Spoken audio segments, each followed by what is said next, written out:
पद रत्नाकर जी का पाठ, पद संख्या 650 650।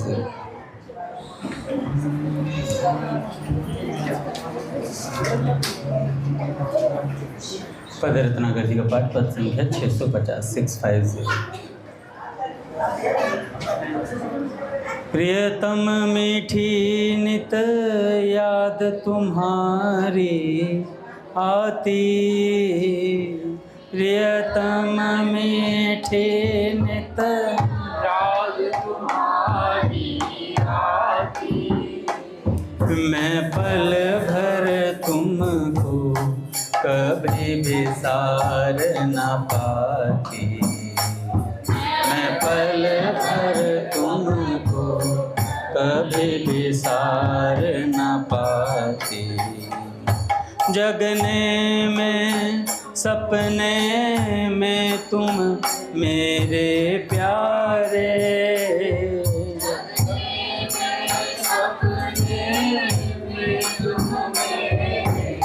प्यारे होते कभी न मुझसे पल भर न्यारे, होते पल भर न्यारे। दे दर्शन मुझको सदा परम सुख देते,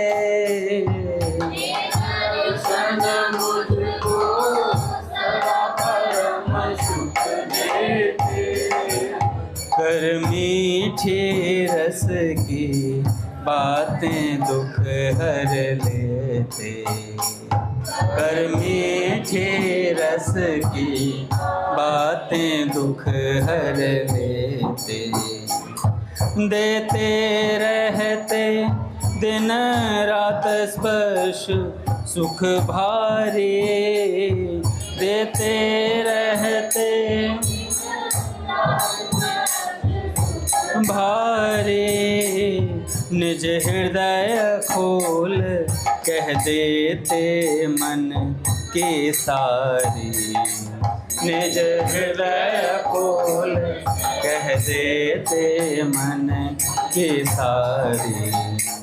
यूं मिलने पर भी मिलने की अभिलाषा, यूं मिलने पर भी अभिलाषा रहती बढ़ती, नित्य मिलन की आशा रहती बढ़ती, नित्य मिलन की आशा। नित मिलने पर भी पल न दूर स्मृति होती, नित मिलने पर भी पल न दूर स्मृति होती। वह सदा तुम्ही में प्यारे जगती सोती, सदा तुम्ही में प्यारे जगती सोती। राधा राधा राधा राधा श्री राधा, राधा राधा राधा श्री राधा, राधा राधा राधा राधा श्री राधा, राधा राधा राधा राधा श्री राधा, राधा राधा राधा राधा श्री राधा,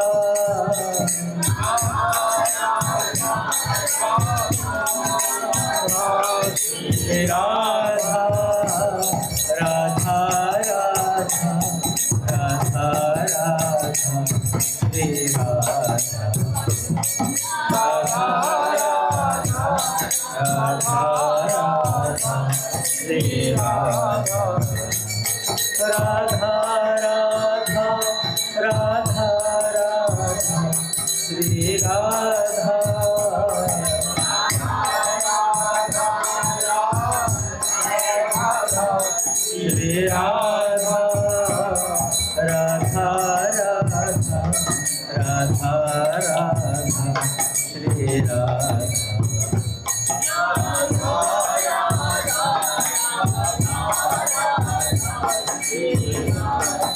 बोलिए राधा माधव सरकार की, पूज्य श्री भाई जी महाराज की जय, पूज्य श्री राधा बाबा की जय, पूज्य मैया की जय, अपने प्यारे भैया की जय, पूज्य दादा की जय, भक्तवत्सल भगवान की जय। हरि बोल। बड़े सौभाग्य का क्षण है कि आज भी हमें सत्संग और कीर्तन का परम लाभ प्राप्त हो रहा है। पहले स्वामी जी के कुछ प्रवचन सुनेंगे, उसके बाद फिर किसी बात की चर्चा करेंगे। स्वामी जी महाराज कहते हैं, बैठो। अरे भाई इनसे पहले आगे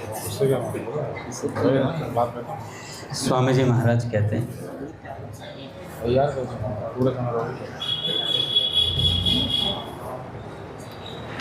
चहु जुग चहु श्रुति नाम प्रभाव, कलि विशेष नहीं आनो पाओ। चारों युगों में आज हमारे राधारमण जी हैं हमारे सामने काफ़ी दिनों बाद। वैसे तो ये सेवा में रहते हैं भैया, अगर कोई सेवा में रहे तो इनकी तरह रहे, नहीं तो रहे नहीं। क्यों काका? अच्छा, इनका काम भी वैसा ही है, पूरे दिन सत्संग ही सुनना है। इनके यहाँ कोई नौकरी करने भी आता है, उससे भी कहा जाता है ये महाराज जी का पूरा सत्संग सुनो, इसमें से कट करो कोई बढ़िया बढ़िया टॉपिक।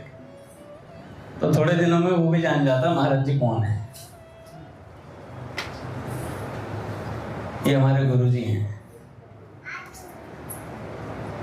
वैसे वाले नहीं है कि लोभी गुरु लालची चेला, दोनों नरक में टेलम टेला, ऐसे वाले नहीं। ये ओरिजिनल गुरु जी है मेरे।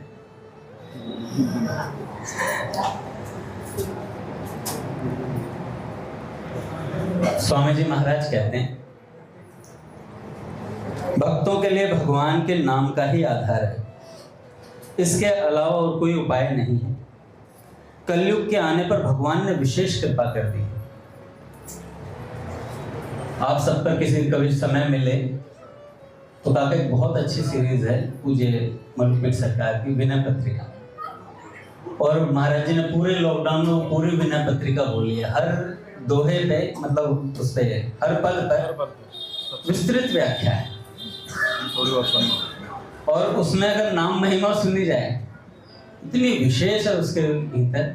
और गोस्वामी जी महाराज की जो दैन्यता है, प्रवचन थोड़े लंबे लंबे हैं महाराज जी के, उसमें 3-3 घंटे के 2-2 घंटे के ऐसे हैं, लेकिन समय बांधकर अगर सुना जाए कि डेली 15 मिनट सुनूंगा, 30 मिनट सुनूंगा, ऐसे अगर सुना जाए तो वाकई में दैन्यता का प्रादुर्भाव हो जाएगा। पूज्य मलुकपेट सरकार आज कह रहे थे उसी प्रवचन के मध्य में कि भजन करने पर आपकी भगवत प्रीति बढ़ रही है या नहीं बढ़ रही है, इसका अगर आपको पता लगाना है तो आपका कैसे पता लगाओगे? अगर आपकी संतों में प्रीति हो रही है ना, तो समझ लेना आपका भजन बढ़ रहा है, और संतों में प्रीति घट रही है तो समझ लेना भजन में कुछ त्रुटि है, कहीं गड़बड़ है। तो संतों से प्रेम होना बड़ा, महाराज जी ने इसकी परिभाषा बताई कि भगवत भजन की परिभाषा ये है कि संतों से प्रेम हो जाएगा आपका। सत्संग का फल ही है कि संतों से प्रेम हो जाएगा। संत इतने प्यारे लगने लगते हैं, पूज्य श्री राधा बाबा कहते हैं आस्तिकता के आधारशिला में, फिर वे जहाँ रहते हैं ना वही स्थान प्यारा लगता है, उस स्थान के अलावा कोई स्थान ही प्यारा नहीं लगता है। मैं कल भी पप्पू भैया जी की बात बता रहा था, वाटिका वाले वे कहा करते थे अपने को तो इसी कुएं का मेंढक बनना है।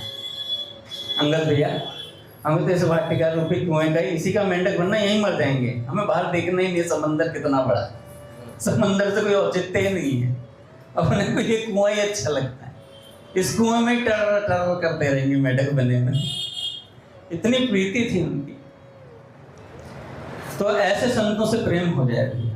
श्री वल्लभाचार्य महाप्रभु जी के पास एक वैष्णव आए, काका आज ही प्रसंग सुना तो बहुत अच्छा लगा मुझे। एक वैष्णव ने कहा कि महाराज जी, अगर 100 ब्राह्मणों को जिमाना हो और हमारे पास बंदोबस्त ना हो तो क्या किया जाए?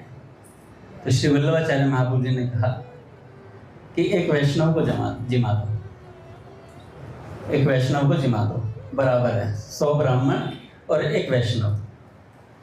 अब उन वैष्णव ने कहा कि लोभ बढ़ गया उनका। उन्होंने कहा कि अगर कोई 100 वैष्णवों को जिमाना चाहता हो पर कोई बंदोबस्त ना हो तो फिर क्या करें।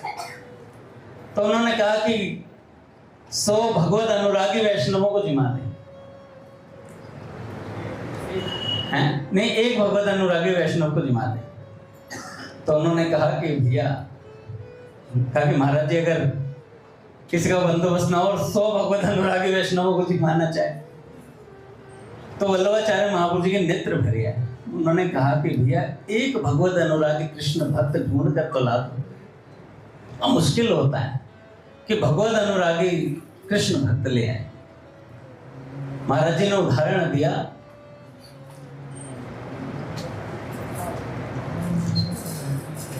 भक्ति जिसके पास होगी उसमें राग द्वेष नहीं होगा, या जो पूर्ण ज्ञानी होगा उसमें राग द्वेष नहीं होगा।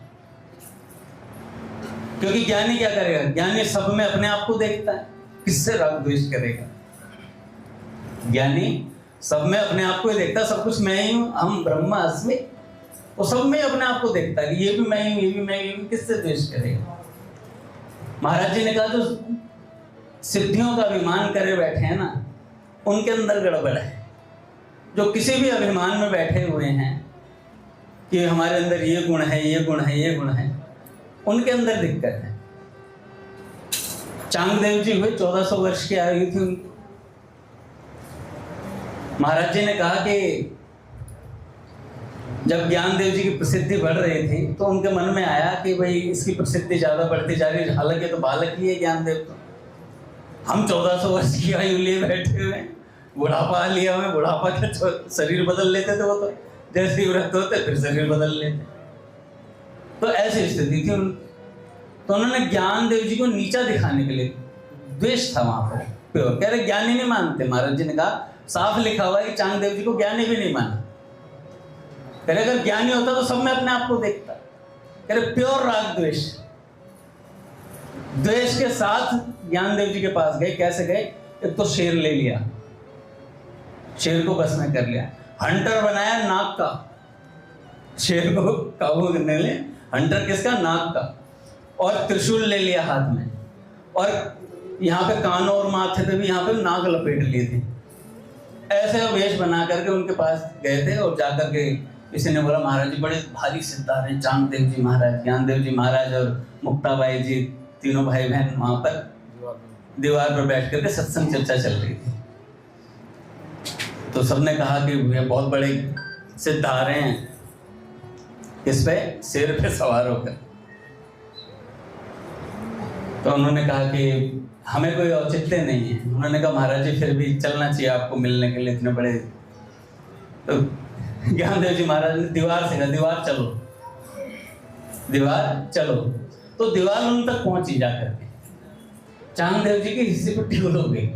कह रहे मैं तो एक जानवर पर काबू पा रखा है, ये तो निर्जीव वस्तुओं पर शासन किए बैठा हुआ है। तब ज्ञानदेव जी महाराज से दीक्षा ली, उनके शिष्य बने। बताओ 1400 वर्ष की आयु के योगी, सिद्धि प्राप्त योगी। तो महाराज जी ने कहा कि देखो भैया भगवत अनुरागी ढूंढना बहुत मुश्किल है। हम कह तो देते हैं कि अपने आप को बहुत बड़ा पूज्य बाबूजी का पद है ना, क्या नाम है, हे राधे हे श्याम प्रियतम में, हम हैं अतिशय पामर दी, भोग राग में काम कलुष में, मन प्रपंच रत अति ही मलिन। और ऊपर से हम प्रेमी का वेश धरे बैठे, अंदर राग द्वेष की भट्टी जल रही है और ऊपर से प्रेमी का वेश बनाए बैठे। जब सत्संग सुनते हैं ना तो अपने आप अपनी औकात याद आ जाती है, कितना प्यारा, कितना प्रेम है हमारे भीतर, कितना राग है, कितना द्वेष है, कितना क्रोध है, वो सत्संग बता देता है।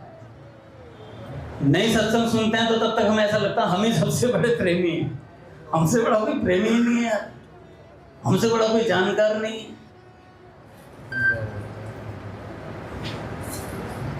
तो पूज्य महाराज जी ने बात बताई।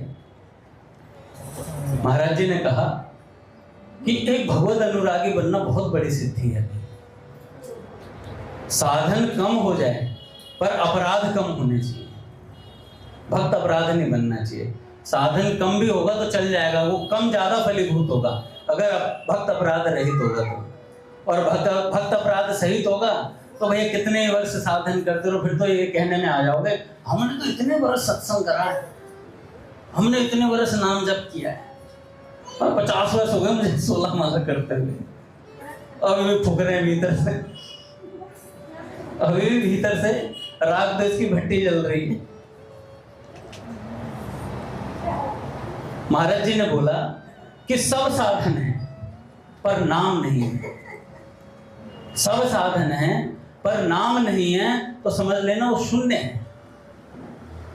राम नाम को अंक है और सब साधन शून्य। गोस्वामी जी महाराज कहते हैं बाकी सारे शून्य है, 0 0 0 0 0। जब तक एक अंक नहीं लगेगा तब तक कितने जीरो लगा लो कोई महत्व नहीं होता, सब जीरो ही है। जैसे ही एक अंक लग जाएगा, कौन सा? राम। ये राम लग जाएगा ना तो सब साधन सिद्धि की तरफ चले जाते हैं, है ना। नाम लग जाता है। नाम पहारो दिवस निसी ध्यान तुम्हार कपाट। ऐसे जैसे माँ जानकी करती हैं नाम जब, निरंतर राम जी का ध्यान है और अपने चरणों की तरफ ध्यान रखती है, नाम राम जी का जपती है। कोई भी सामने आ जाए उन्हें कोई औचित्य नहीं किसी से भी। तो ऐसे स्वामी जी महाराज कहते हैं भगवान ने अपनी पूरी की पूरी शक्ति नाम महाराज में रख दी, और इसमें विलक्षणता यह रखी कि स्मरणे न काल है। नाम जपने के लिए कोई समय नहीं बांधा है, कोई पात्र विशेष की बात नहीं कही, कोई विधि विशेष की बात नहीं, कोई जपे और कैसे ही जपे, किसी तरह से भगवान नाम में लग जाए। सतयुग त्रेता द्वापर में आदमी शुद्ध होते थे, पवित्र होते थे, वे विधियां जानते थे, वे ज्ञान होता था उन्हें, समझ भी होती थी और आयु बड़ी होती थी भैया। कलयुग के आने पर इन सब बातों की कमी आ गई, इसलिए जीवों के उद्धार के लिए महाराज गोस्वामी जी महाराज ने कहा कलयुग केवल नाम आधारा, सुमिर सुमिर भव उतर ही पार। जाल जी महाराज कहते हैं जुगती बताओ जाल जी राम मिलन की बात, मिल जासी ओ माल जी थे राम रटो दिन रात। रात दिन भगवान के नाम का जप करते चले जाओ। जैसे रास्ते चलते चलते गांव पहुंच ही जाते हैं, ऐसे ही राम राम करते करते भगवान आ ही जाते हैं। स्वामी जी महाराज कहते हैं राम राम करते करते राम जी आ ही जाते हैं, भगवान की प्राप्ति अवश्य हो जाती है। इसलिए यह राम नाम बहुत ही सीधा और सरल साधन है। संत महापुरुषों ने नाम को बहुत विशेषता से सबके लिए प्रकट कर दिया, जिससे हर कोई ले सके। अच्छा, नाम की बात मैं कल बता रहा था, अपने सेवक जी महाराज जी के विषय में बता रहा था। जब वो संत चले गए 3 महीने का, मैंने बताया था कि 3 महीने के अंतराल बाद वो संत दोबारा आए थे, पर इस बार उनकी वाणी में वो तेज नहीं था क्योंकि श्री हितरिवंश महापुरुष जी जा चुके थे। भैया देखो, महापुरुष जब तक हैं तब तक काम बना लिया तो बना लिया, उसके बाद तो घसीटते फिरोगे, घसीटते फिरेंगे महाराज। सामने में क्या होता है, आलस से आ जाता है, हम लोगों को प्रमाद आ जाता है। और ऐसा प्रमाद आता है भैया, माया इतनी है, पूज्य प्रेमानंद जी महाराज कह रहे थे माया इतनी प्रबल है, तुम्हारे सामने सामने चांटा मारेगी तुम्हारे, और तुम कहोगे माया है, माया की हाँ मैं ही हूं, पटाख ऐसे चांटा मारती। मम माया दुरत्या। आप कहोगे इंस्टाग्राम नहीं देखना अंगद दास, फिर भी देख रहा होगा, फिर भी देख रहा होगा। ऐसी हालत है, ऐसी हालत है, फिर भी देख रहा हो। एक शिकारी आएगा फिर वो दाना डालेगा, तुम दाने को मत चुगना मत चुगना मत चुगना, नहीं तुम्हारे जाओगे पीछे फिर पछताओगे। फिर दाना चुग लेता, फिर चुगता है दाना और गाता रहता है। एक शिकारी, शिकारी कहेगा मैं तो आया ही बहु माई, यही बगल में खड़ा हूं। ऐसा ही होता है बिल्कुल। शिकारी आता है और हम उसके सामने गीत गाते गाते बढ़िया से चुग लेते हैं दाना और जाल में फंस जाते हैं। और फिर उसके बाद क्या करते हैं, हम तो जाल में फंस गए जी, मेरे पास कुछ नहीं था, मैं तो दीनहीन हूं, मैं तो दीनहीन हूं। दीनहीन बनना था भक्तों के सामने, दीनहीन बन जाते हैं माया के सामने। माया कहती है बड़ा दीन बनना, इसे लपेटती है। और भक्तों के सामने हम छाती चौड़ी कर लेते हैं, कैसे बोल लो। धन्यता भक्तों के सामने आनी थी, धन्यता भक्तों के सामने आनी थी। वहां पर फुफकारी मार रहे नाग की तरह, जैसे डसी लेंगे। ऐसी ऐसी स्थिति। अब मान लो चैतन्य प्रभु मुझे कुछ कह दें, अभी तो मैं प्यार से बोलूंगा, हाँ माइक पे हूं ना अभी से, अरे वहां पर कोई बात नहीं, क्या हो गया। और जैसे ही माइक से हटा, क्या बोल रहे थे, आप मंदिर में तो आए हुए मेरे से पहले हो, उम्र तो मेरी भी बड़ी है। ऐसी बात आ जाएगी मन के अंदर। वाकई में धन्यता चाहिए तो सूरदास जी महाराज जैसी होनी चाहिए, गोस्वामी तुलसीदास जी महाराज जी जैसी होनी चाहिए। सूरदास जी महाराज जन्म से ही अंधे थे, पिता का नाम रामदास, और दारिद्र्य इतना था। मुझे महाराज जी कह रहे थे ब्राह्मण के दारिद्र्य हो तो उस पर कृपा होती है भगवान। अगर ब्राह्मण में पैसा ना हो तो समझ लेना भगवान की अथाह कृपा है उसके ऊपर। और ब्राह्मण में पैसा हो गया तो नाश हो जाता है, गड़बड़ हो जाती है भैया, विवेक नहीं रहता है। 15 दोष साथ आते हैं, नोट हाथ में आते ही 15 दोष साथ में आ जाते हैं। तो वो दरिद्र थे महाराज, पैसा था नहीं। एक बार एक जजमान मिले काका, बहुत अष्टपुष्ट रहे होंगे, महाराज उनके पास पैसा था। तो सत्यनारायण की कथा करने के लिए श्री सूरदास जी महाराज जी के पिताजी को बुला लिया। सत्यनारायण की कथा करने गए तो वहां पर गुरुजी सोने की मोहर मिल गई। अब भैया किसी को 10-5 रुपए मिलते और कोई जजमान एकदम सोने की मोहर दे दे तो उसके लिए तो करोड़ों रुपए हो गए। वो घर ऐसा ही था, कच्चा घर था, तो ला करके अपनी धर्मपत्नी को उन्होंने ला करके दिया कि भाई ये सोने की मोहर जजमान इस बार चेता है। बहुत बढ़िया जजमान थे, सत्यनारायण की कथा पर उन्होंने सोने की मोहर दी है। सोने की मोहर लाए। अच्छा, जब से सूरदास जी महाराज पैदा हुए थे सब उन्हें अपशकुनी मानते थे।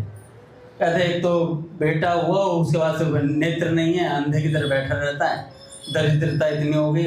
और अगले दिन काका वो जो सोने की मोहर ना चूहा बिल में ले गया, और जैसे ही वो सोने की मोहर गायब हुई तो उनके पिताजी तो रो पड़े एकदम से। कहने लगे क्या है, जब से पैदा हुआ तब से दरिद्रता और बढ़ती जा रही है। ऊपर से इसके नेत्र नहीं है और बैठा बैठा ज्ञान और झाड़ता रहता है। सूरदास जी महाराज बार बार कुछ ना कुछ पॉइंट मार देते थे। आज भी दे दिया उन्होंने ज्ञान। उनकी माता जी ने बोला कि सोने की मोहर गायब हो गई। कह रहे बढ़िया हो गया, भजन करो आराम से।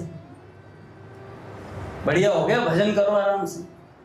तो उनके पिताजी को बहुत गुस्सा आया। उनका क्या बदतमीजी है ये, ऊपर से क्या नाम है, तुम पूरे दिन यहाँ पे भगवान का नाम जपते रहते हो, काम काज कुछ करने का मतलब नहीं है तुम्हारा, है? और इतना धुतकारा महाराज उन्हें। तो सूरदास जी महाराज ने कहा अगर मैं बता दूं सोने की मोहर कहाँ है तो प्रसन्न हो जाओगे। तो पिताजी ने कहा बता दे भाई, बता दे। तो उन्होंने कहा बता तो दूंगा, पर आज के बाद मैं यहाँ नहीं रहूंगा, फिर मैं चला जाऊंगा सदा के लिए। उन्हें कोई दिक्कत नहीं थी। उन्होंने कहा ठीक है, कुछ करता है, बोझ ही तो है, तो ऐसा कर चला जाना भाई। तो सोने की मोहर बहुत कीमती थी उनके लिए। उन्होंने कहा तो चले जाना। तो सूरदास जी महाराज ने कहा कि उस तरफ जाओ, एक चूहे का बिल है और इतने हाथ में बिल के अंदर वो सोने की मोहर पड़ी, खुदाई कर लेना। खुदाई करी, वो सोने की मोहर मिल गई। मिली तो सूरदास जी महाराज अपना पूरे बिस्तर उठा के चल दिए। और उन्हें कोई तैयारी नारियल तो फोड़ना नहीं था। मुझे मलुकपुर सरकार का कह जिसे वैराग्य लेना होता है ना, वो ये नहीं कहता मैं वैराग्य ले रहा हूँ कल से। वो उठाता बिस्तर चलते था, एक झोला उठाएगा चुपचाप चलाएगा, किसी को पता भी नहीं चलेगा, जैसे सच में वैराग्य होता है। जो ये मुहूर्त देख रहे हैं ना, इस दिन को संन्यास ग्रहण करूंगा, ये तिथि है, टेंट लगवाया जाएगा, महाराज जी का राज्याभिषेक होगा, संन्यासियों में सिर मोहर बनाए जाएंगे। तो महाराज जी ने साफ बोला, महाराज जी ने कहा ऐसे नहीं, ये तो अपने आप होता है और भीतर से आता है, खड़िया मिट्टी से नहीं अश्रु भीतर से आता है, तो वो बात भीतर से आती है। तो सूरदास जी महाराज चले गए, अब जा करके पीपल के वृक्ष नीचे बैठ गए। अब सब लोगों को ये पता था कि भाई ये कुछ बताते हैं, कोई खो जाए कोई चीज तो ये बता देते हैं। और पीपल के पेड़ के नीचे बैठे, कह रहा मेरी गाय खो गई है। गाय उन्होंने बता दी गाय, वही वहां जाकर ढूंढ लेना। अब ऐसे बताया सब लोग पूछने आ जाए महाराज। पूछे बाबा, एक माता जी थी, वो परिवार के मुखिया पुस्तक है, उसमें एक माता जी की बच्चिया खो गई थी गाय की, तो बच्चिया को उसका पता बता दिया। एक के घर पे चाय पत्ती खत्म हो गई थी, मेहमान आ गए थे, बाबा ने चाय पत्ती के डिब्बे में चाय पत्ती प्रकट करवा दी। ऐसे छोटे छोटे अनुभव भी हैं भैया लोगों के, और उसी के लिए बाबा के ऊपर पूरा जीवन न्यौछावर किए बैठे हैं। ऐसी पुस्तक, बहुत अच्छी पुस्तक है, उसमें दिखाया है कि भैया सकाम भाव से भी संत से अगर कोई जुड़ जाए है? हाँ,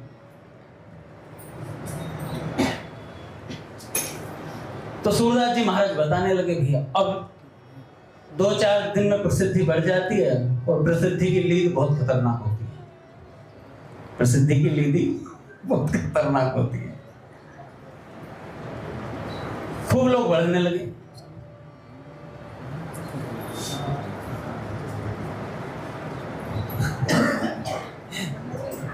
तो प्रसिद्धि बारे महाराज पीछे पीछे सब लोग आए, रोज आ जाए, कोई ना कोई करे हमारे एक हो गया, हमारा एक हो गया। गोस्वामी जी को क्या नाम है, सूरदास जी महाराज चल दिया मथुरा आ गए। मथुरा आ गए तो महाराज यहाँ पर भी वही बात, भाई प्रसिद्धि बढ़ रही थी, चेले भी बढ़ गए थे। फिर ये किसी के पास सिद्धि हो तो चेले तो अपने आप आ जाते हैं, आकृष्ट हो जाते हैं, चुंबक ये तत्व है। चेले बनते चले गए, और चेले बढ़ गए तो एक दिन सूरदास जी महाराज सोचने लगे, यार ये तो अजीब पसारा सा फैल गया। आए थे हरि भजन को, ओटन लगे कपास, क्या होता जा रहा है, सब कुछ बढ़ता है। तो मथुरा के पास ही एक गांव था, वहां जाकर रहने लगे अकेले, छोड़ दिया सब कुछ, कह रहे आश्रम आश्रम फेंको, चले गए वहां से। थे भी उद्धव जी के अवतार थे महाराज, सूरदास जी ऐसे थोड़ी थे। वहां गए, वहां पर घूमते घूमते श्री वल्लभाचार्य महापुर जी आए थे मिलने के लिए। अच्छा, सूरदास जी महाराज जी के अंदर एक गुण विशेष था कि आशु कवि थे, तुरंत के तुरंत रचनाएं बनाते थे, और इतनी प्रसिद्ध रचनाएं हो चुकी थी उनकी, श्री वल्लभाचार्य महापुर जी ने भी उनका गुणगान सुना हुआ था। ऐसी प्रसिद्धि थी सूरदास जी महाराज की। जब वल्लभाचार्य महापुर जी आए तो महापुर जी ने आते ही मिलन हुआ तो सूरदास जी महाराज से हम लोगों ने कई बार सुना हुआ है, आते ही बोला कुछ सुनाओ सूरदास जी महाराज। तो उन्होंने सीधा दैन्यता प्रकट करी है? क्या बोला ना, नहीं पहले पद सुनाए थे उन्होंने। कौन सा पद? मौसम कौन कुटिल खल कामी, जही तन दियो ताहि बिसरायो, ऐसो नमक हरामी। और 2-3 पद, और फिर का एक और सुनाओ, फिर विनम्रता का, फिर दैन्यता, फिर विनम्रता, 2-3 पद सुनाए। तो वल्लभाचार्य महापुर जी ने कहा कि भैया सूर होके काहे की भी याद, कुछ लीला का जय जय का कोई गुणगान करो। तो उन्होंने क्या बोला सूरदास जी महाराज ने कि महाराज लीला का सामर्थ्य देखने का मेरे इतना सामर्थ्य नहीं, वो तो आपकी कृपा से दिखाया जा सकता है, गुरुदेव दिखाए तो अलग बात है। तब उन्होंने ब्रह्म संबंध दिया, और तत्काल उन्होंने पहला जो पद गाया क्या था, ब्रज भयो मेहर के पूत, तब यह बात सुनी। तो जब ये बात हुई, उस पर महाराज जी कह रहे थे कि देखो, जब कोई कहे ना कि गुरुदेव के सामने कुछ सुनाना है तो अपने ज्ञान का बखान नहीं करना चाहिए कि मेरे को इतना आता है, इतना नहीं आता है। हमेशा दैन्यता प्रकट करनी चाहिए, दैन्यता की कोई बात बतानी चाहिए, कोई बात बोलनी चाहिए।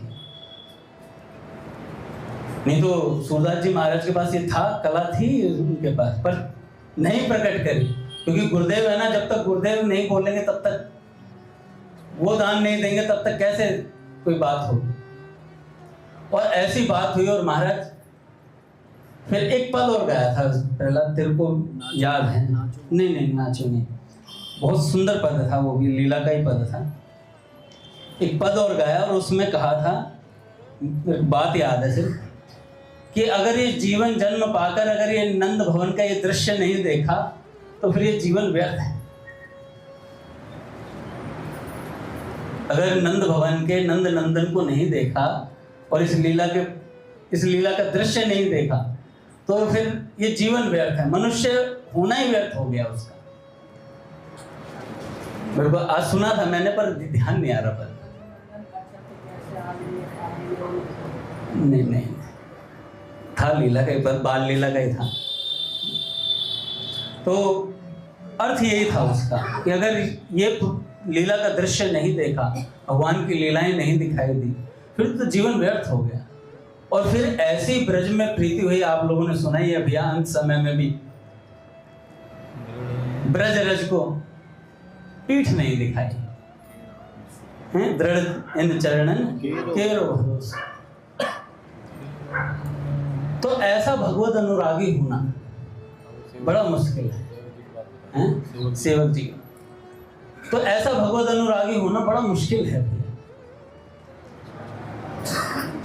केवल नाम के बल पर सेवक जी महाराज का मैं बता रहा था कल कि 3 महीने वो गए, 3 महीने नहीं जा पाए ब्रज, हितैषी महाप्रभु जी से नहीं मिल पाए। और नहीं मिल पाए तो उसका क्या परिणाम हुआ कि महाप्रभु जी अपना महाप्रयाण कर गए। महापुरुषों के रहते रहते लाभ ले लेना चाहिए। तो चतुर्भुज दास जी जो उनके साथ थे, हित दामोदर दास जी के साथ जो रहते थे, उन्होंने कहा कि भैया मैं तो श्री वनचंद्र जी जो हितैषी महाप्रभु जी के सुपुत्र हैं उनके पास जा रहा हूँ, मैं वहीं रहूंगा, आप भी चलिए। उन्होंने कहा मैं तो अपना सब कुछ सर्वस्व अर्पण हितैषी महाप्रभु जी को कर चुका हूँ। वो एक वृक्ष के नीचे बैठ गए और वहीं पर हितैषी महाप्रभु जी का नाम लेने लगे, महाराज नाम पुकारने लगे। काका ऐसा व्याकुलता से नाम पुकारा, पूज्य मल्लुकपीठ सरकार कह रहे थे कि ऐसी व्याकुलता थी हृदय के अंदर अपने गुरुदेव से मिलने की। शरीर जा चुका है, महाप्रयाण कर चुके हैं, 7 दिन में प्रकट कर लिए, 7 दिन में, 7 दिन में हितैषी महाप्रभु जी आ गए। ऐसा नाम जपा उन्होंने, और नाम जपने के बाद कैसी दशा हुई, गढ़ा में जहां रहते थे वहां पर विक्षिप्त से हो गए, क्योंकि महाप्रभु जी दर्शन, ये समझ लो सेवक जी महाराज ने कहा था चतुर्भुज दास जी से कि लगन हो तो भगवान को प्रकट किया जा सकता है, और भक्त और संत भगवान में भेद नहीं होता। भक्त भक्ति भगवंत गुरु चतुर नाम वपुए। तो भगवान प्रकट हो सकते हैं तो क्या संत दोबारा प्रकट नहीं हो सकते क्या?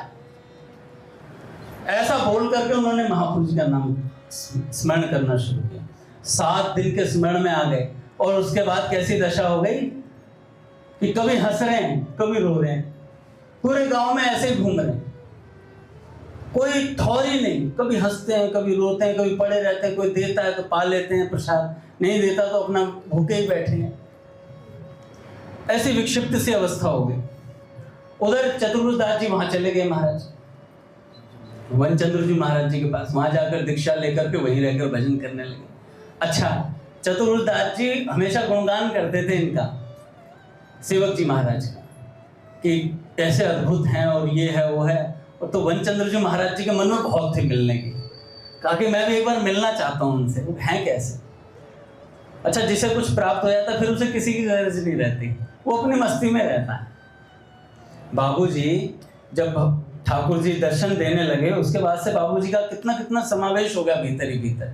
कमरा बंद कर लेते थे, कई कई घंटे समाधि में बैठे हैं। बिल्ली के बच्चे वाली घटना पता ही है हम लोगों को कि समाधि में बिल्ली का बच्चा चक्कर लगा रहा है, कोई गोद में आके बैठ गया। समाधि में स्थित पूछे बाबूजी की गोदी में वो बिल्ली का बच्चा बैठा। कैसा सौभाग्य उस बिल्ली के बच्चे, कैसा अद्भुत सौभाग्य।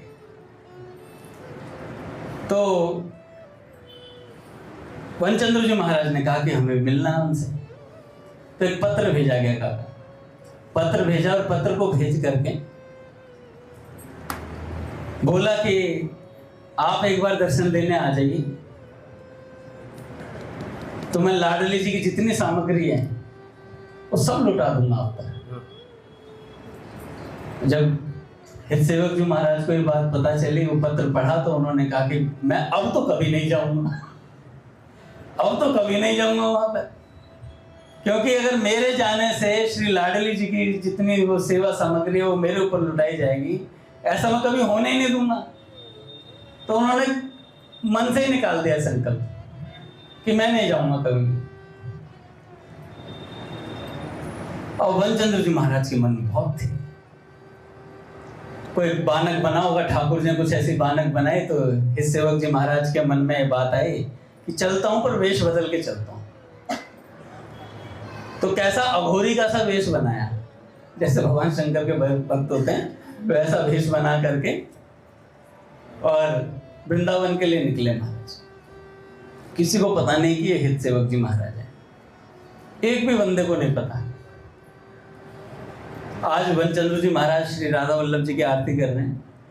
हमेशा क्या होता था, वनचंद्र जी महाराज जी को ये हितवंश महापुरुष जी के पुत्र हैं तो ठाकुर जी बात करते थे उनसे, और आरती करते तो नेत्र से नेत्र मिलते थे, नित्य का काम था ये।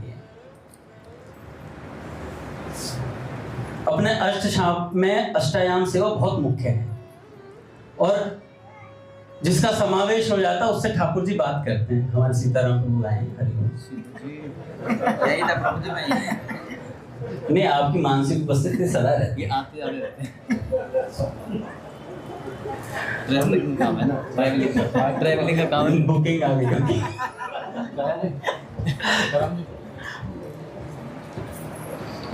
तो कहाँ थे हम? भगवान से बातें करते थे इसी। हाँ, तो बात कर रहे थे महाराज, और आरती करते तो हित सेवक जी, क्या नाम है, राधा वल्लभ लाल जी, उनसे नेत्र से नेत्र मिलाते, और नेत्र मिलते तो आपस में रोज बातचीत होती थी। आज वनचंद्र जी महाराज आरती कर रहे हैं, राधा वल्लभ लाल जी के नेत्र नहीं मिल रहे। वनचंद्र जी कह रहे हैं बार बार, लाल जी कहाँ? लाल जी पीछे देख रहे हैं, लाल जी पीछे देख रहे हैं, और जब पीछे देख रहे हैं तो बार बार नेत्र मिला, लाल जी आरती है रही है, पीछे देख रहे हैं। कई देर हो गई तो वनचंद्र जी महाराज ने कहा, ऐसा कभी हुआ नहीं जीवन में कि लाल जी हमसे नेत्र हटा करके किसी और को देखें पीछे की तरफ। तो पीछे की तरफ देखा, गिरधारी प्रभु बना काम से आ रहे हैं। तो पीछे की तरफ देखा, तो पीछे की तरफ देखा तो कौन खड़े थे? अघोरी बाबा खड़े, और उन्हें ठाकुर जी देख रहे हैं। वनचंद्र जी महाराज ने कहा, यार कोई खास व्यक्तित्व है। इतनी देर लगनी थी, बस इतना ही सोचना था। इतनी देर में तो ठाकुर जी ने बता दिया ये हैं कौन।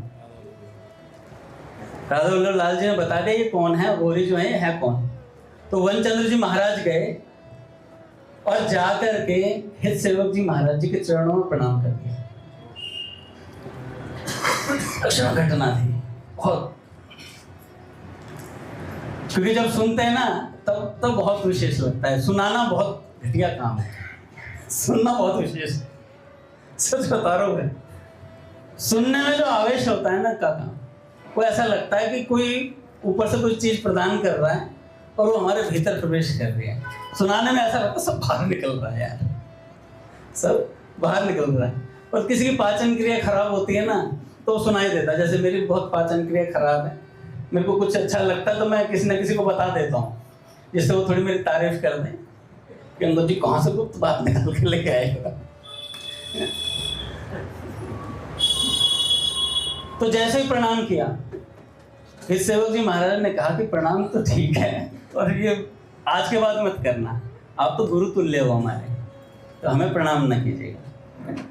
फिर उन्होंने पूछा कि एक बात बताइए, आपको पता कैसे चला मैं? अरे पता कैसे चला, इन्होंने बताई।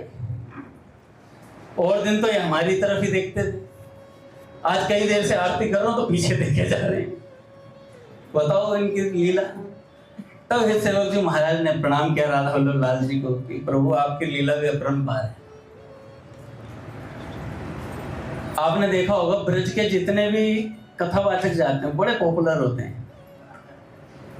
पूज्य मलुकपेट सरकार कह रहे थे कि कहीं से भी, यहाँ से कोई काशी जाएगा, भाई काशी का कोई विद्वान यहाँ आएगा तो इतनी प्रतिष्ठा ने, मान लो काशी का कोई विद्वान भागवत जी करेगा यहाँ पे आकर के, तो ये मतलब कोई विशेष बात नहीं मानी जाएगी।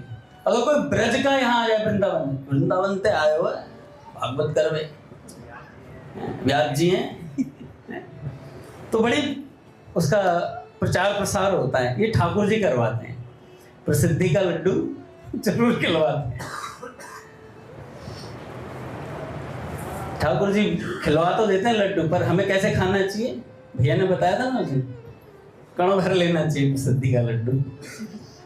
ये मत सोच के खा लेना कि ये प्रसिद्धि मेरी ही है, मैं नहीं, मेरा नहीं, ये तन किसी का है दिया। तो बस ऐसी बात है, ये जो प्रसिद्धि का लड्डू भी है ना, गुरुदेव की प्रसिद्धि हमारे लिए है। मान लीजिए हम सब चीज़ों का भोग लगाते हैं, पर प्रसिद्धि का भोग लगाते हैं, प्रसिद्धि खुद खाते हैं। ये तो प्रतिष्ठा सूकरी, मैं मेरे मुंह से शब्द निकल जाएगा, मैं थोड़ा पकड़ों की बातें सुनता हूँ। बोल दो सीधे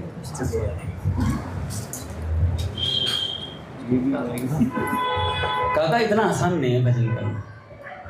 मैं एक बात कई बार सुनाया करता हूँ, एक नया नया जवान लड़का गिरधर जैसा छरहरा, मतलब 22, 23, 24 साल का लड़का भजन करने के लिए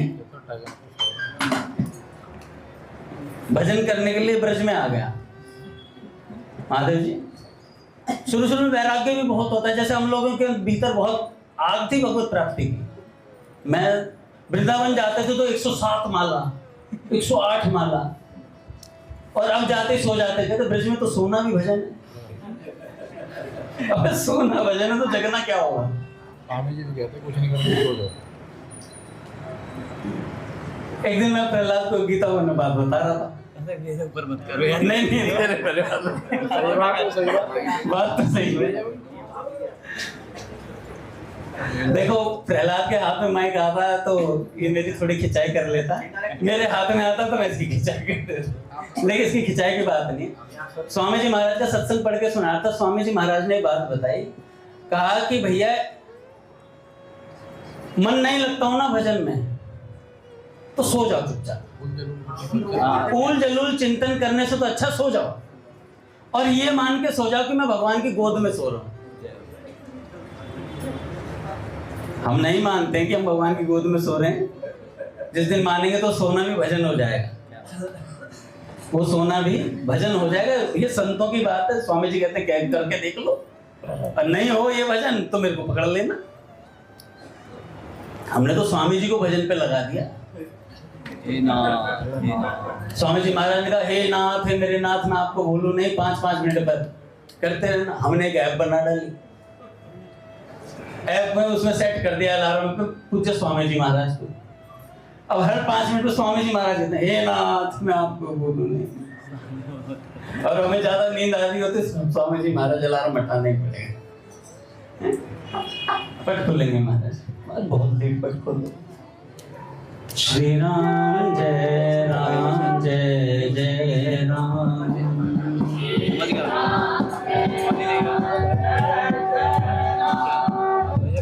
श्री राम जय राम, जय जय राम।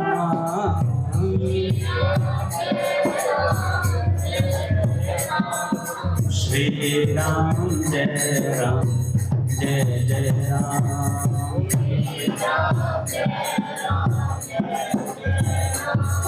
जय जय श्यामा, जय जय श्याम।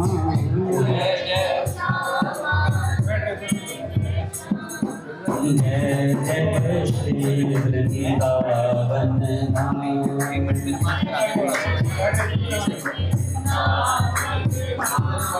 जय बरसाना, जय नंदगांव।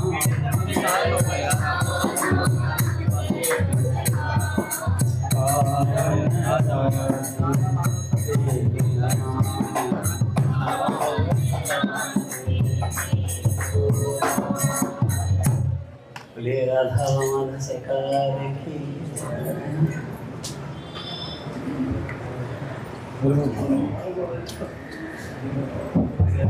तो नया नया बच्चा था वो, 23-24 साल का।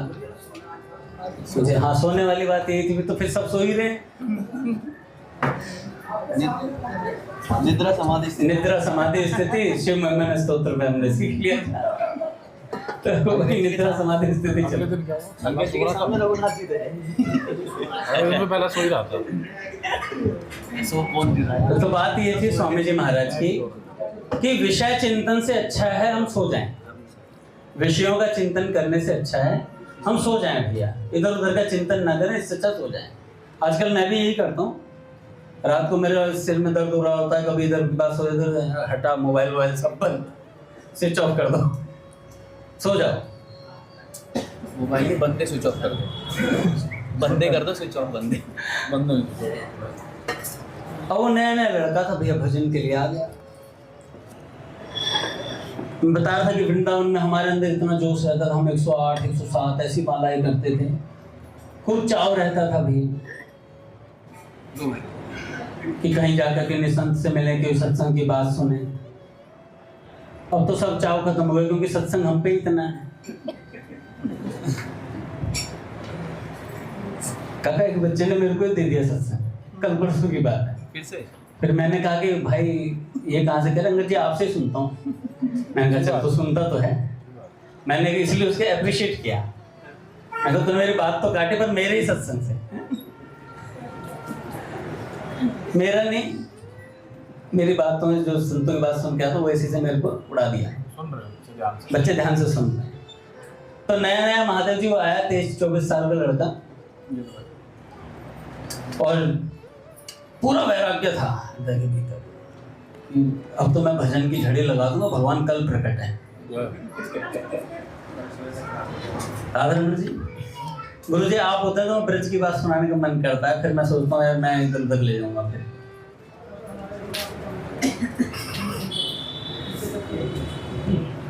तो प्रहलाद क्या हुआ, 23-24 साल का लड़का था जी, भजन में तेजी थी उसके, बातों में भी खूब तेजी थी। आ गया महाराज जी के पास, आया, महाराज जी भजन करना है। कह रहे लग जाओ बेटे। अच्छा आया तो महाराज भाई नया नया आया था, अब उसको घर में तो गिनी चुनी रोटी मिलती थी भाई, 4 तेरे पापा की, 4 तेरी मम्मी की है, 2 तू खाएगा, 2 तेरा भाई खाएगा, एक दिन एक्स्ट्रा ले लो तो भाई बड़ा भाई भूखा मर जाए। तो अब आश्रम में आया तो भाई यहाँ तो कितनी पूड़ी लो, कितनी गुलाब जामुन खाओ, कितनी मालपुए आन दो, कभी कुछ बन रहा है कभी कुछ बन रहा है। श्री जी कैटर्स वैसे भी बढ़िया प्रसाद बनाते हैं, तो खूब बढ़िया से आराम से पाले था। कह रहा यार बाबा जी बनना बढ़िया है। बाबा जी बनने के बाद से महाराज कहाँ तो उसके 6 पैक ऐप थे। अब जब से 6-7 महीने हुए भजन करते हुए आया था यहाँ पे, अब 1 पैक हो गया, फैमिली पैक।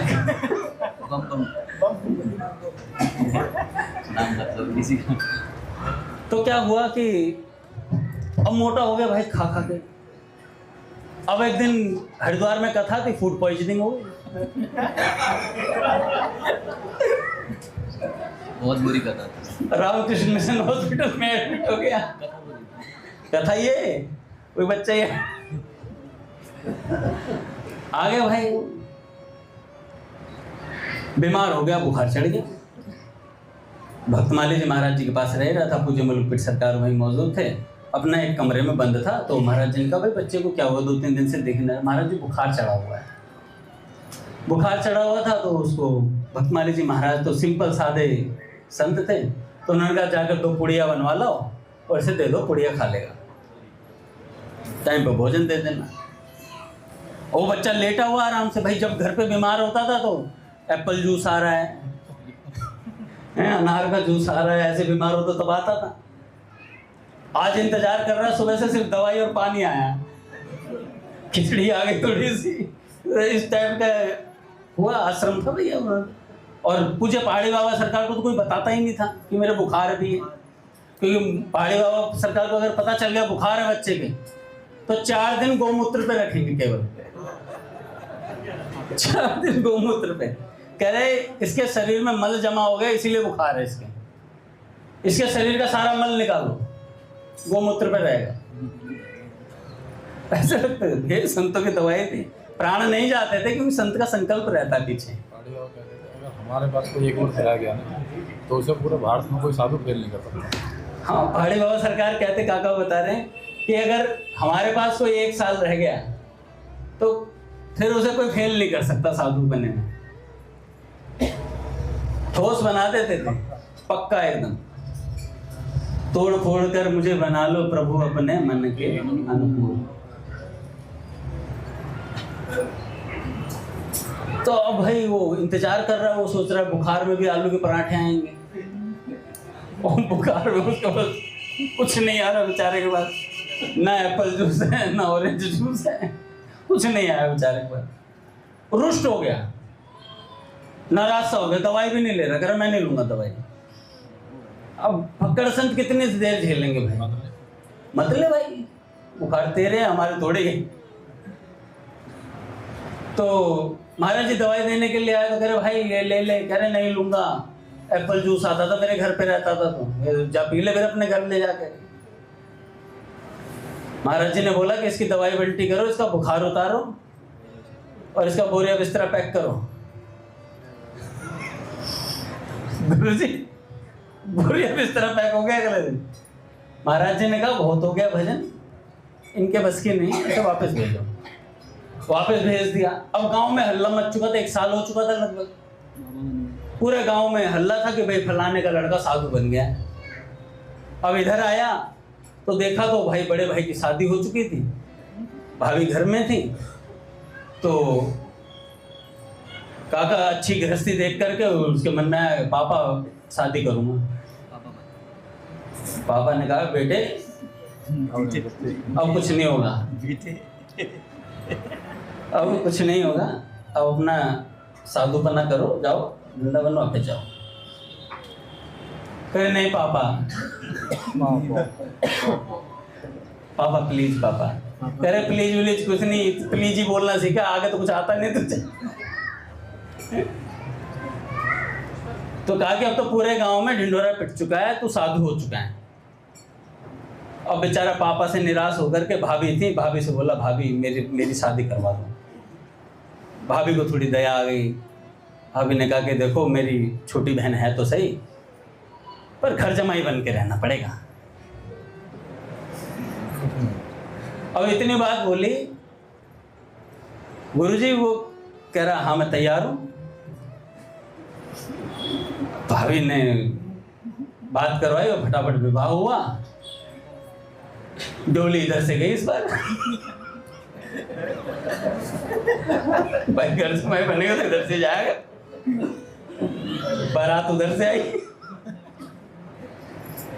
तो ले गए उठाकर। पहले 2 दिन तो बढ़िया रसगुल्ले आ रहे हैं खाने के लिए, रोटी पे घी भी आ रहा है, देसी घी लगा हुआ, और हलवा भी बना था साथ में, ठीक है। और बढ़िया से अच्छे से पकवान, खीरे वीरे भी कट के आए सामने, आराम से खाओ। राधे सीताराम जी। तो खीरे वीरे कटे हुए आराम से बढ़िया खाना था, 2 दिन का था। तीसरे दिन खीरा गायब था, चौथे दिन हलवा भी नहीं था, 5वें दिन तो सब्जी नहीं थी, अचार के साथ रोटी आ रही थी। 6ठे दिन का खेत में काम करो जाके, फावड़ा दे दिया और चला जा, पैदल ही जाइए, बग्गी उग्गी नहीं है हमारे यहाँ। खेत में भेज दिया। खेत में घुटने घुटने के 11 में बंदा खेत में काम कर रहा है। पूज्य मलुकपीर सरकार ने बताई थी घटना। उन्होंने कहा तो आराम से यहाँ भजन करता, थोड़ी सहन शक्ति रख लेता, सहनशीलता रख लेता, आराम से भजन करता, भगवत प्राप्ति होती। वहां जाकर के संसारियों की गुलामी कर रहा और खेत में घूम रहा। तो थोड़ी सी सहनशीलता की बात थी, इससे ज्यादा कोई बात ही नहीं थी। इतने से मेरे काम हो जाता। तो नए नए पने में जोश जोश में आते हैं कि भाई साधु बनेंगे, ये करेंगे वो करेंगे, कुछ नहीं होता। महाराज जी ने कहा आहार शुद्धि, नित्य सत्संग और नाम जप, 3 चीज साधक को पकड़ लेनी चाहिए। ये 3 चीज पकड़े रहेगा तो नित्य नया रहेगा। जैसे ठाकुर जी नित्य नूतन है ना, ऐसे दिने दिने नवम नवम, ऐसे नया नया तरोताजा भक्ति में फील होता रहेगा। हम लोग उदास होते हैं ना, जैसे मेरा मूड रहता है, मेरे को काका वगैरह दुग्गल जी कहते हैं कई बार, दुग्गल साहब का मूड, सभी कहते हैं, मतलब दुग्गल साहब का मूड ऑफ है, कभी मेरा मूड ऑफ हो जाता है, अक्सर रहता ही है। आज मैं रघुनाथ जी से कह रहा था, नाम है महादेव। वैसे ही नाम महादेव जी का दिया हुआ है मेरे को। तो एक दिन श्यामाचरण जी से मैंने बोल दिया, श्यामाचरण जी मन नहीं लग रहा, कह रहे लगाना क्यों है? सीधी बात, नो बकवास। मैंने कहा श्यामाचरण जी मन नहीं लग रहा है, कह रहे मन लगाना ही क्यों है? मन लगा तभी तो परेशानी है। मन भगवान में लगना चाहिए, आप संसार में लगाने की कोशिश कर रहे।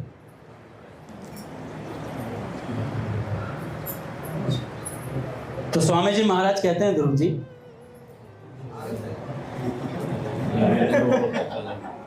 संतों महापुरुषों ने नाम को बहुत विशेषता से सबके लिए प्रकट कर दिया, जिससे हर कोई ले सके। परंतु लोगों में प्राय एक बात हुआ करती है कि जो वस्तु ज्यादा प्रकट होती है उसका आदर कम होता है। जो वस्तु प्रकट होती है उसका आदर कम होता है। अत्यधिक प्रसिद्धि हो जाने से उसका आदर नहीं होता। नाम की अवज्ञा करने लग जाते हैं कि कोरा राम राम करने से क्या होता है, कोरा राम राम करने से क्या क्या होता है। किसी ने कहा खाली राम राम से क्या होगा? स्वामी जी महाराज ने कहा राम राम कभी खाली होता ही नहीं, सदा भरा हुआ है। राम राम कभी खाली होता ही नहीं, सदा भरा हुआ ही है। तो खाली हम हैं, खाली हम हैं। राम राम तो हर एक करता है। यार ये शब्द भी स्वामी जी महाराज जी ने ऐसे भी कि बच्चे टॉयलेट करते हुए भी राम राम करते हैं। इसमें राम राम में क्या है, ऐसे अवज्ञा करते हैं हम लोग। दूध वाला भी राम राम लेता है नाम, इसमें कोई कौन सी बड़ी बात है? जैसे हम महाराज जी को खास बता दो, कोई खास बात है क्या? बेटा राम राम क्या कर ए महाराज जी, हर कोई कर रहा है तो राम राम हर कोई करता है। राम राम, राम राम से क्या होगा? कोई खास बात है जिससे आसन ऊपर उड़ जाए हवा में? वो वाली दूसरी 5 में उसके ऊपर है ना, कौन सा है वो? हवा में तो भाई 2-4 डंडे पड़ते हैं, आदमी चलता है। पंचम वेद जिसे कहते हैं। स्वामी जी कहते हैं हमारे भाई बहनों में विचार उठता है कि हमारे को कोई विशेष साधन बताया जाए। अच्छा, जब उनको कहते हैं कि ऐसे प्राणायाम करो, ऐसे बैठो, ऐसे आहार विहार करो, तो कह देते हैं महाराज जी ऐसा तो हमसे होता ही नहीं। मान लो काका से किसी ने पूछा कि काका कोई साधन बता दो, काका ने कहा भाई ऐसे ऐसे, जैसे मैं कभी पूछता हूँ काका ऐसे ऐसे हो रहा है, काका कहते हैं भाई भक्तों को प्रसाद खिला दो, भंडारा करवा दो, उसका निवारण हो जाएगा भक्त अपराध का। फिर मैं कहता हूँ नहीं रहने दो, भक्त अपराध बनते रहने दो। महाराज जी ऐसे तो हमसे होता ही नहीं साधन बताने पर। हम तो साधारण आदमी हैं जी, आम आदमी है जी, आम आदमी है जी, आम आदमी पार्टी से हैं, शीश महल है जी हमारा। हम गृहस्थी हैं, हमसे साधन भजन निपटा नहीं, क्या करें यह तो कठिन है। फिर राम राम करो तो वे कहेंगे कि राम राम तो हर एक बालक करता है। कठिन साधन बताओ तो होता नहीं है, कठिन साधन बताओ तो होता नहीं है, और राम राम हर एक बालक करता है। करोगे क्या? कुछ नहीं, अना खाली, कुछ नहीं करते, फिर बातें बनती हैं। फिर राम राम में क्या है? अब कौन सा बढ़िया साधन बताएं? अगर विधियां बताएं तो होती नहीं, और राम राम हर एक बालक करता है। राम राम में क्या है? यह जवाब मिलता है। अब आप बताओ ऐसे आदमियों को क्या कहा जाए? स्वामी जी कहते हैं ऐसे आदमियों से क्या कहा जाए? परमात्मा से विमुख होने का यह बढ़िया तरीका आलसी बने का। परमात्मा से विमुख होने का बढ़िया तरीका, अपना कोई बहाना बना दो। भगवान नाम के प्रकट हो जाने से नाम में शक्ति कम नहीं हुई है, नाम में अपार शक्ति है, और ज्यों की त्यों मौजूद है। पूज्य भैया श्री राम जय